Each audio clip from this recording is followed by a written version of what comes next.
L'exploitation minière illégale et la contrebande coûtent cher au Malawi avec des pertes annuelles estimées entre 300 et 700 millions de dollars. Ces activités non réglementées, souvent financées par des étrangers, engendrent un manque à gagner colossal pour l'État. En effet, le secteur minier ne représente actuellement qu'à peine 1% du PIB. Face à cette situation alarmante, le gouvernement malawite a mis en place un groupe de travail face au défi de l'exploitation minière illégale et la contrebande de minéraux bruts considérés comme une menace pour la sécurité nationale et l'économie du pays et entraînant fuite de recettes, affaiblissement réglementaire, dégâts environnementaux et développement du crime organisé.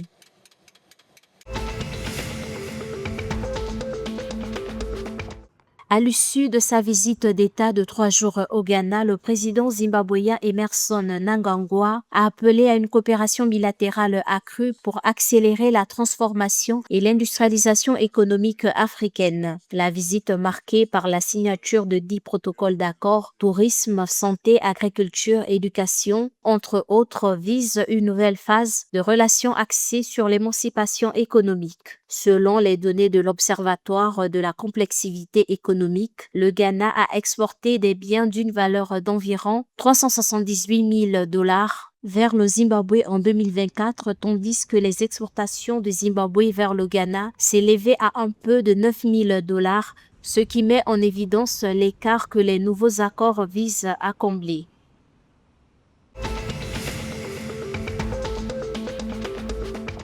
Le secteur des jeux et des paris en Angola affiche une croissance notable avec des recettes fiscales atteignant des sommes historiques. En effet, l'Institut de supervision des jeux de l'Angola a collecté en février 2026 plus de 2,869 milliards de kwanza, environ 3,4 millions de dollars, marquant une hausse de 24,03% par rapport au mois de janvier où la collecte s'élevait à environ 2,313 milliards de kwanza. Les recettes fiscales constituent 78% des recettes totales pour février selon le rapport d'information de l'Institut de supervision des jeux.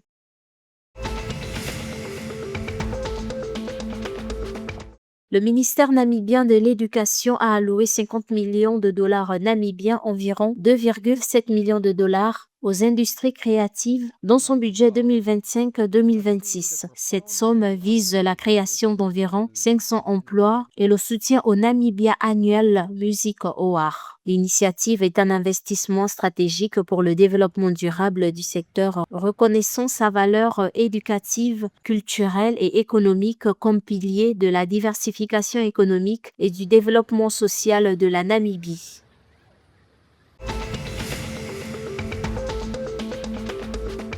En Afrique du Sud, le Kaiser Chiefs Football Club a lancé son équipe féminine le 2 avril 2026, un jalon pour le club et le football féminin en Afrique australe. Cette création reflète l'engagement du club à investir dans le football féminin et à offrir des opportunités. Ce projet structuré mené sur plusieurs années a bénéficié de la collaboration essentielle de Spring Home, Swipshare et de l'expertise de Joseph Kwanza, ancien joueur et entraîneur. Basé à Johannesburg, l'équipe sera dirigée par l'entraîneur principal Unati Mabena et de son adjoint Justice Kunul.